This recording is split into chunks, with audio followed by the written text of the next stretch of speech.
مار ته په لستوڼي کې هېڅ وخت ځای مه ورکوئ تر څو چې دا مار ګرم وي ښه وي ځای پوس وي پروت وي خو کله چې وږی شو اول ګزار په تا کوي ځکه چې دی د خپل عادت نه مجبور وي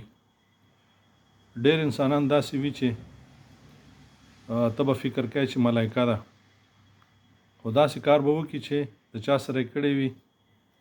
هغه به هم د شرم نه څه نشي ویلی نو د ډېرو انسانانو خصلتونه د مار وي ځای به ورکړي زړه به د په وسوځي بیا به داسې ټک درکړه چې